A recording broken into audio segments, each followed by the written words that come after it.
All right, this is our 55th lesson. And Hello. yes, Shane, are you there? Hello. Oh, boy. Yeah, yes, sir. I'm here. I'm here. Looks like Tim Williams may have joined us. Hi, Tim. Welcome. Just mute your microphone. We've got you. How y'all doing? Good. He's starting the class. Just go ahead and mute your microphone, and we've got you here. I'm here. Okay, good. I did start recording. Is it showing I'm recording? Yes. Make sure I'm recording it. Okay. This is our 55th lesson. And next week we'll be into something pretty technical. I'm sorry about that, but we have to deal with some technical issues. But we'll be dealing with something not directly related to the flood, but indirectly related to it. But we're going to look at fraud occurs in science. We're dealing with people, and some people aren't always honest. There are a number of reasons to be dishonest, and one of the most important reasons might be a fear of losing your job. And fear of not having a good job, losing a position of where you make good money or whatever. So fraud occurs in science, and we're going to look at this and document this. We're going to look first at the treatment of those who commit fraud in science, how they're treated. Then we'll look at treatment of dissenting colleagues. They're not committing fraud, but how are colleagues treated when they come up with an interpretation of something that is not orthodox or not according to the general run of what science or most scientists hold to. So we'll be looking at how they're treated. And so this gives us some pressure that we can see occurring. Laying this out more thoroughly. In the next lesson, we'll follow it up with some other information too. Extensive research was conducted in the area of cheating in science in 1974. That's quite a while ago. And the results of being caught cheating are discussed in the St. James Roberts article that they wrote, a fairly lengthy article. In a reputable journal, it was published. Here's a quote from that. St. James and Roberts. What happened to the intentional biasers? Now, this is someone who intentionally made or put bias into their study. In the vast majority of cases, 80% of the total cases, the answer to question 9 was nothing. This is their 9th question. What happened to intentional bias? What happened to them is question 9. A qualification frequently included was the response promoted. I actually got promoted. There was a book written called The Peter Principle, where people are promoted above their level of incompetence. And I've seen it occur. To get rid of him, I've seen it as a professor, where a guy couldn't teach, so they made him an associate dean or gave him some other position where he could handle paperwork. Or they moved him over and gave him a raise, moved him over somewhere else where he would just shift papers around. Let me go back to this again. I got off the subject there just a bit, just by way of example of what I've seen. Dismissal occurred in 10% of cases, only 10%. Reprimand in 3%, so 13% of them got something negative happen. Now, 2% gave don't know, and they don't know what happened to them. While investigation is still in progress or funding withdrawn, denied a reference, demoted, and suicide each occurred in less than 1% of cases. So a bunch of them actually didn't get anything negative happen to them, probably more than half of them.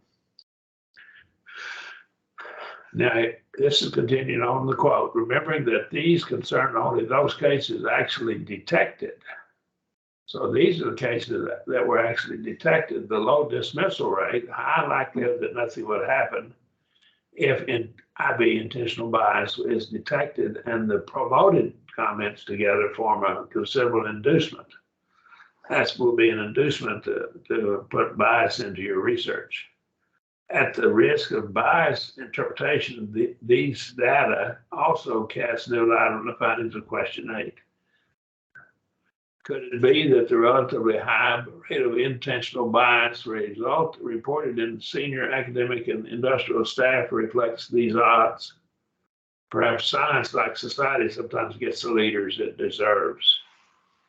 When I was in Russia in 1993-94, lecturing there and debated some atheists, when I was there, one of them, members of the church, a real strong member, he was very, very dedicated to the Lord. He was responsible for most of the converts in that congregation. There were like 20 or 30 members there. And he asked me privately one day, he said, do you think a nation gets the leaders it deserves?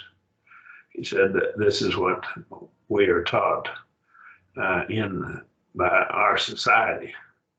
And that may be true. The nation may get the leaders they deserve. There is very little danger of being punished for intentional bias in science, according to the above quote.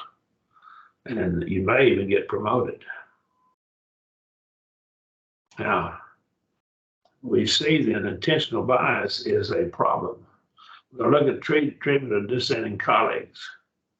Now, you get on TV and they'll put someone with a white coat on, and he'll say something, and people automatically assume that that person is a physician or some kind of scientist. So let me say this, wearing a white coat doesn't make you honest. Being a scientist, having a PhD in science doesn't make you honest. It neither makes you honest nor does it make you dishonest. You are what you are, and the degree does not affect it. That is, you're not necessarily, because you have a degree or don't have a degree, honest or dishonest. There's other factors that would make a person honest. So being a scientist doesn't necessarily make you more honest than the average person. Honesty is based on other factors rather than upon the advanced college degrees one may hold. Now that's pretty evident, pretty obvious.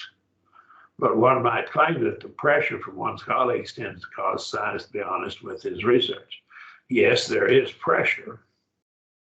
And if there was more negative results when you get caught, the pressure would be even stronger to be honest.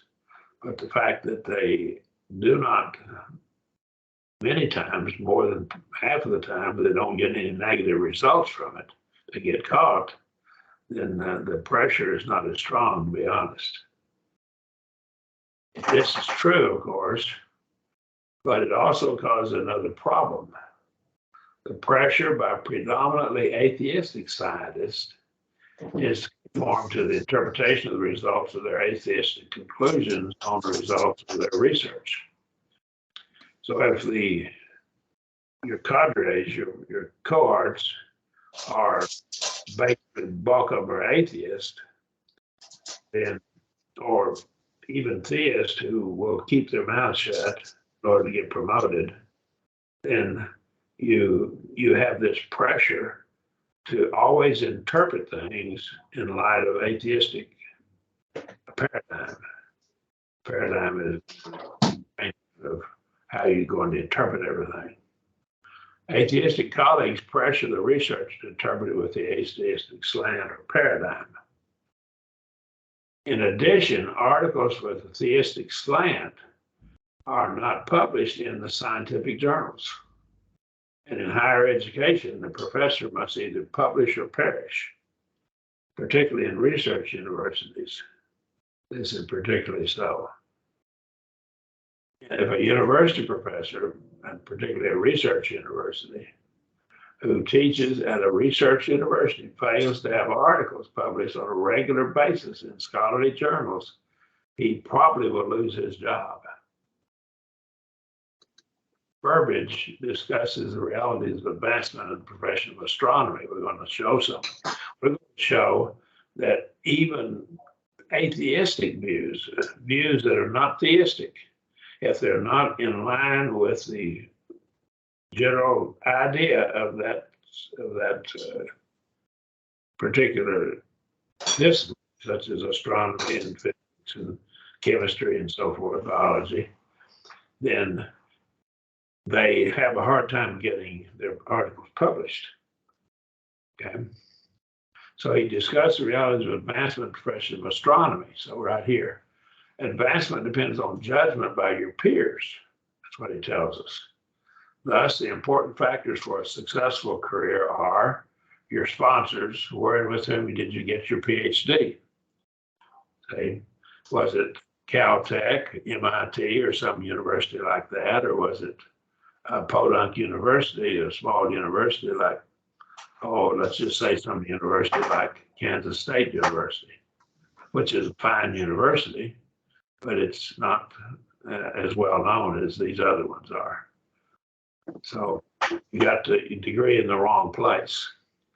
The field of research, was it popular or was it unpopular? What was your research? And a PhD degree is a research degree, okay? And so you learn how to do research. Now, the difference between an MD and a PhD degree is a PhD degree person learns how to do research, whereas an MD degree does not, okay? So the field of research, is it popular or unpopular? And diplomatic skills, he says, and here's what he gives one of the diplomatic skills: always speak quietly with great conviction, and when in doubt, agree with the wisest person present, who by definition must come from one of very few institutions. Somebody come from Caltech, MIT, or some university like that. So if he graduated from that one or is a professor there, say, don't rock the boat, in other words. And further, he tells us, Burbage does, look upon new ideas with great disapproval and never discover a phenomenon for which no explanation exists. And not one for which an explanation within the framework of known physics does not appear to be possible. And he's talking about astronomy. So he says here, don't discover anything that be explained by what we already believe to be true, what we think to be true. Don't discover anything like that. You'll get yourself in trouble. That's Burbage. Now we'll have some more quotes from Burbage. Now this was published in a reputable journal, keep that in mind. Of Halton Arp, a man named Halton Arp was an astronomer. Burbage says Arp would have ranked among the first 20 observational optical astronomers in the world. That's how he ranked in the top 20. That's pretty high ranking, the top 20 in the whole world. But what he says, he was talking about Arp. More than 20 years ago, Arp began to devote all his time to extragalactic astronomy. Nothing wrong with that as far as the astronomer is concerned, but he could draw conclusions that they couldn't explain. He started to find physical associations between some of these galaxies and previously identified powerful radio sources. Now remember, we talked about the redshift being a problem and the missing mass being a problem for the Big Bang. Keep that in mind, in the back of your mind. Soon he found many cases of apparent association with galaxies and quasi-stellar objects or quasars.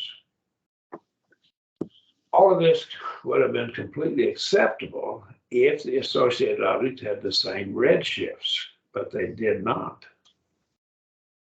Whoa.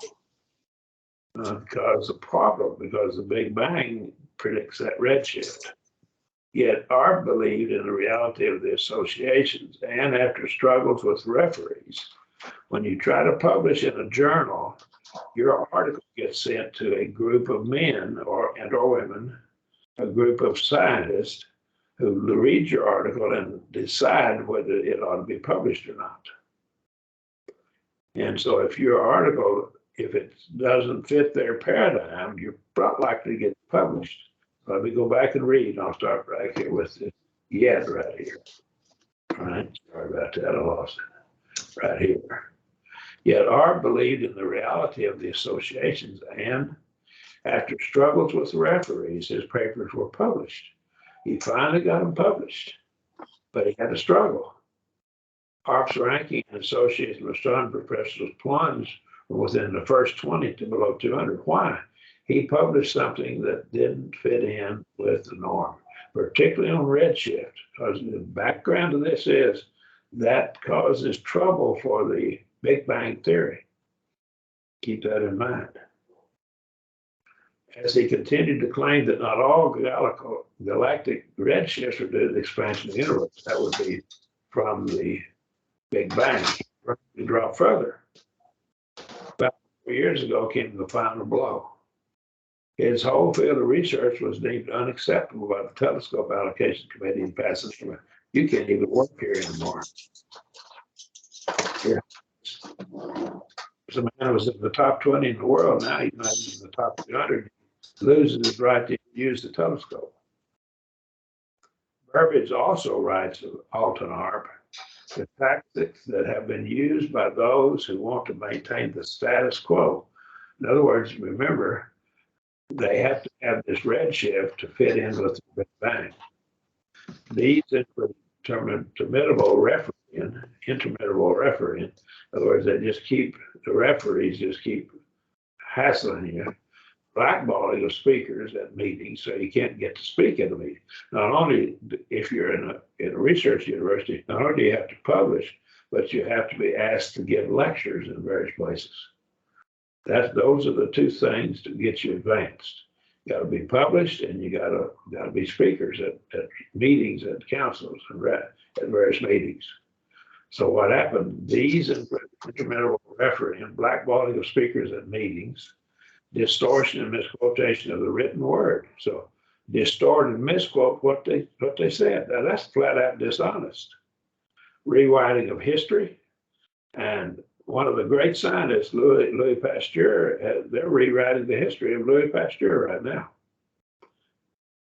Rewriting of history, and worst of all, denial of telescope time to those who are investigating what some believe are the wrong things.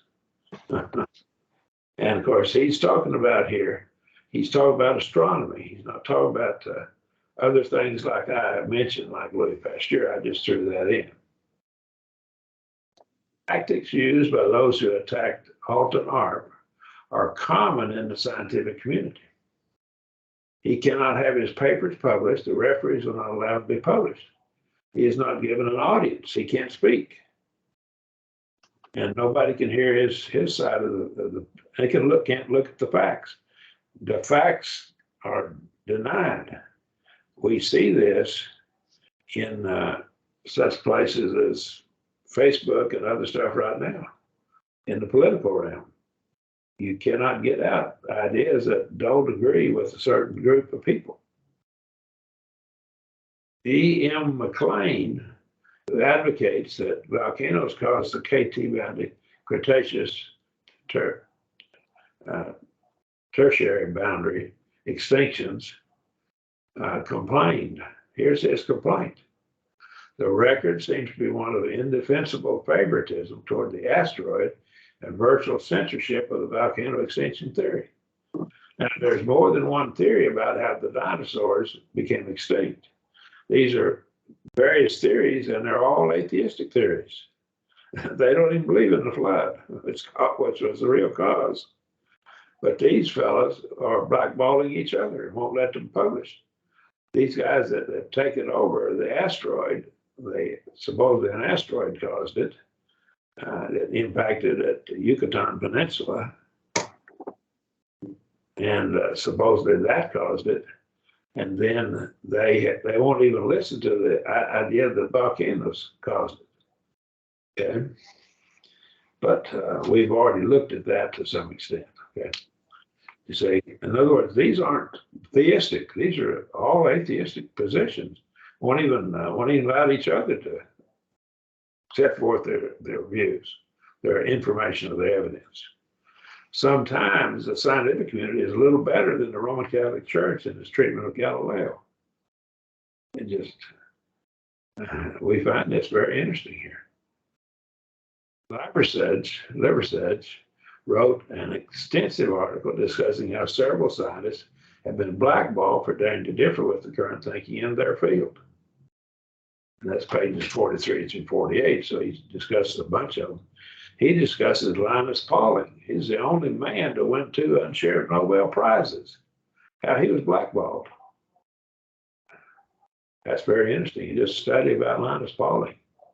He got 2 Nobel Prizes. I don't respect the Nobel Prize like I used to, but he got 2 Nobel Prizes back when they meant something.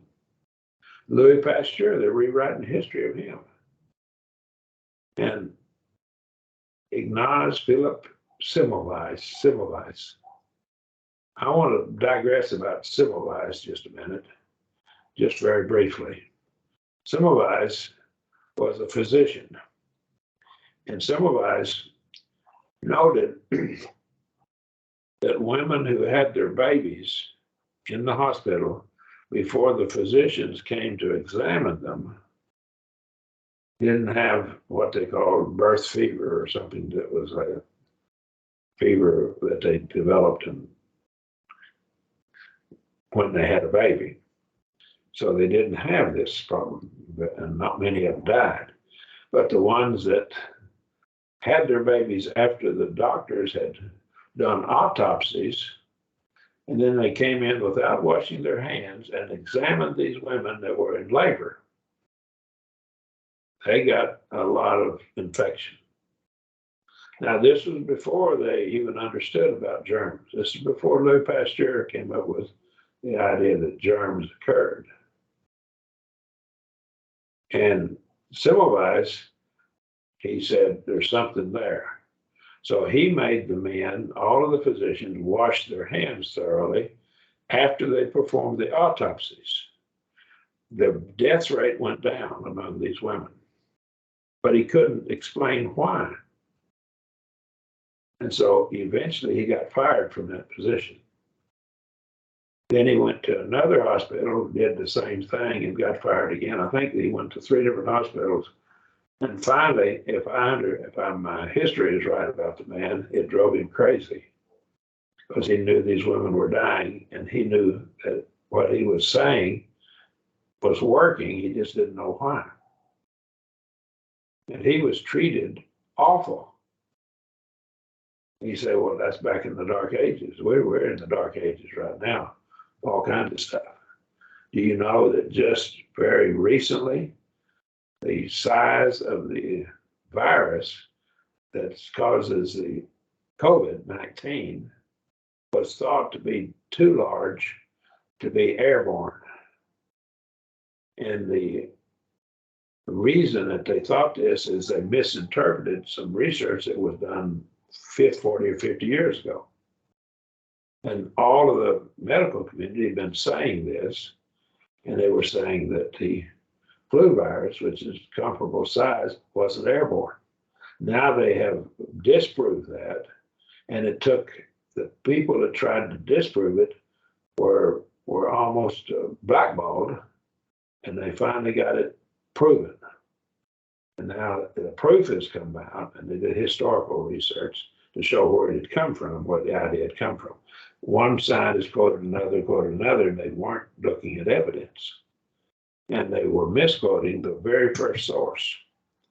And so there was a historical research done on it, a thorough historical research, and that opened their eyes, and then they looked at they listened to the physicists who were telling them it could be airborne. And they weren't even looking at the good physics of it.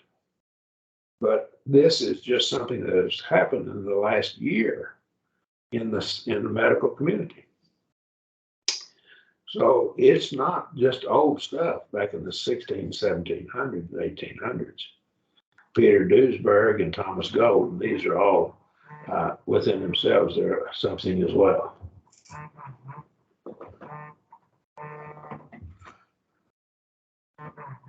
George Simon Ohm, who came up with Ohm's law, suffered because he introduced the concept that became Ohm's law.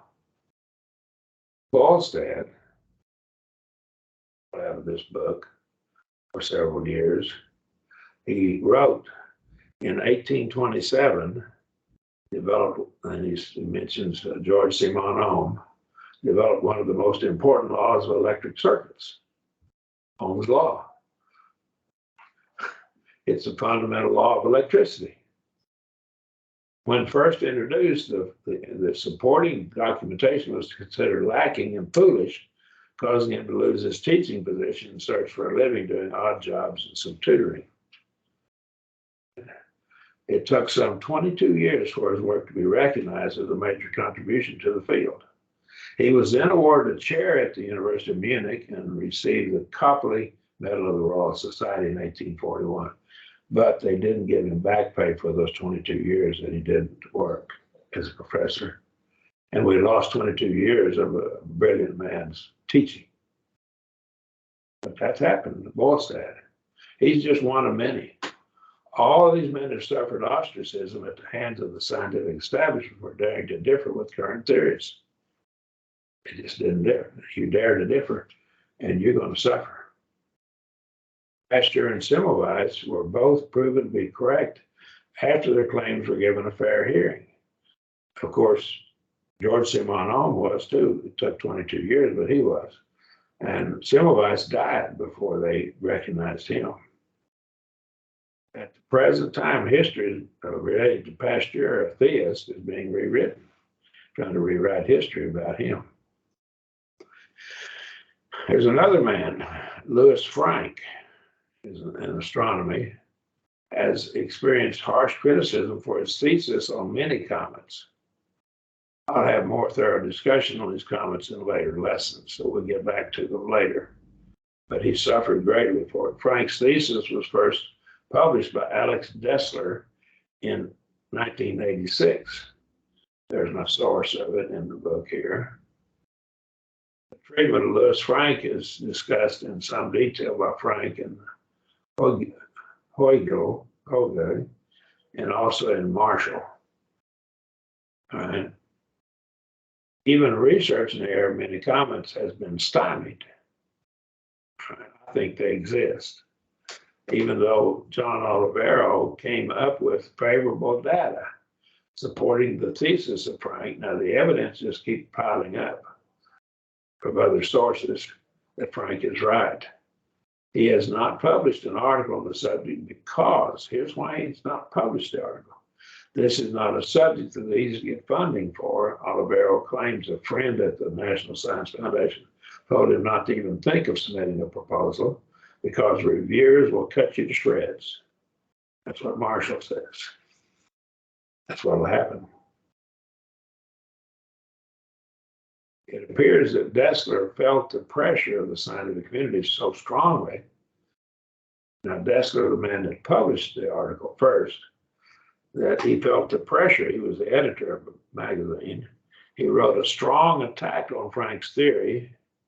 And in a phone interview, Dessler described the coup de grace as my penance for having started the debate in the first place. So he had to attack Frank's theory with vengeance. And I believe he's just dead wrong. Dessler's going to be proven to be wrong. And Frank has been, evidence just keeps mounting up that he's right. This is a tacit, unspoken warning to editors not to publish articles that are contrary to the prevailing scientific viewpoint. Don't you do it, you're going to suffer. Anderson and Spangler state, though the published literature strongly supports the thesis of independence of nuclear decay events. Now, this gets back to the nuclear decay of radioactive isotopes. A few exceptions have been noted. Now, there have been a few published, but by and large, these have been disregarded. They've disregarded these nuclear decay events being not according to the system, what they think they occur by. They've been disregarded, discounted, disbelieved, and or attributed trivial non-nuclear causes by virtually the entire scientific community. Authors have been witnesses to the difficulty of publishing even well-documented exceptions to the thesis of independence. Referees tend to be quite critical. Any article that might be published that shows that the decay rate is not fixed has not been able to be published. That's what they're saying. Now, the terrible thing about this is if there's some way we could change the decay rate of radioactive isotopes, we could use radioactive materials in fission, nuclear reactors to generate electricity. And if we could speed up that decay, we could get rid of that radioactive material. Some way we could do it, if we could. But they're not even possibly looking at the possibility of doing something that could change it. If we could speed up that decay, we could get rid of those contaminants. But you see, this view is, it can't be changed. But you see, this is linked in, as we've already shown, with atheism, because most of their dating is based upon radiometric dating. This is just another example of the silencing of those who might disagree with the conventional wisdom of the scientific community. Remember, the bulk of the scientific community has either bowed their knee to it or been silent regarding atheistic interpretations. Treatment of Emanuel Velikovsky by the scientific community when he published his views was shameful. Velikovsky wrote some views about some things. Morstovsky gives the details of this treatment in pages 219 to 240. He has a lengthy discussion of it. Other writers have listed the shameful details of treatment of this man, of Perlman and others that I've listed in the book. The disgraceful actions of the scientific community are a tacit warning to any scientist who might disagree with the status quo that he might also be treated in the same way Velikovsky was treated. Lose your job, lose your reputation, and lose your status. One of the most powerful influences that keeps the dishonest scientist honest is research, and his research and publishing is a fear of exposure of his dishonesty. That's not one of the most powerful influences. Shame is a powerful force. And of course, since many of them get by with it and even get promoted, there's not that negative carrot and stick thing. There's not that stick. There's a carrot. You may get promoted even. Honest scientists would not dream of falsifying data or results, but some dishonest ones do falsify the data. We've already proven that. The pressure to conform to the currently accepted theories, the paradigms, is quite strong and can cause some to become dishonest. Particularly if you're atheistic, you don't have any moral code. Makes it even worse. This pressure and reluctance by referees to allow publication of articles which contradict the atheistic worldview might be one reason why more information which refutes atheism has not been published. Atheists make the following argument. I've heard it made. If the theistic position is not published in scientific journals, then the theistic position is contrary to science. Theistic position is not published in scientific journals. The conclusion that this position is contrary to science. But the problem with this is, that this argument is that it assumes the atheistic referees will allow theistic position to be published, even if it's good science. They won't allow it. So the whole argument is fallacious. It assumes something that's not true. Basic premise is assumed. This argument made by Cole and Scott about the atheistic position or the theistic position being published, pages 557, 558, and 574. Even atheistic scientists have their positions, have difficulty publishing their contrary positions. Remember what we quoted from Burbage, Anderson, Spangler, Liversedge, and so forth, others as well. There's an extensive pressure brought to bear upon anyone who might give a theistic interpretation of any research to give an atheistic interpretation of that research. Keep that in mind. There's pressure, tremendous pressure. Ridicule is used to dissuade anyone from giving a theistic interpretation of any research. They'll ridicule you and blackball you and do other things. Theists are ridiculed in scientific journals as being superstitious and ignorant. Mitroff has an interesting study on ambivalence of scientists. Ridicule is used to persuade or dissuade anyone from giving a theistic interpretation of any research. Theists are ridiculed in scientific journals. Mitroff has an interesting study. Now let's look at this again. All the dating techniques that are used to date the age of Earth as being millions or billions of years old are flawed. There's a flaw in them. Most of them go back to, virtually all of them eventually lead back to radiometric dating, which I've already shown. 4 variables in them, they only know 2 of them. They got to know three variables to get the 4th one. They only know 2 of them. And they only know 1 of them with certainty. They assume the decay rate is fixed, which we've seen that they won't even publish articles that show that it's not fixed. This author concludes that the Earth is only a few thousand years old and that there are no large gaps in genealogies of the scriptures. Right? So I know this is, we summarize it. Really, the Earth was created in a full-grown state and was rapidly shaped by the flood of Genesis 6-9. These events completely negate any uniformitarian assumptions of slow deposition of sediment, slow mountain building, slow continental drift, and so forth. There are many good reasons to think that theistic interpretation will not get a fair hearing in the scientific community. Keep that in mind. Now, this concludes our lesson for tonight. And next week, we will get off into some of the dating techniques for the age of the universe and the solar system. We're looking at that in some detail. And we will tie this in and show how some of the dating techniques don't fit their views, the paradigm of the atheistic paradigm, and there's not a hearing given to any objection to them, or there's ignoring of evidence. Very strong, conclusive evidence that is just ignored. We've already shown if they admit they ignore it. They admit that they ignore it. So now, do you have any questions or comments of me?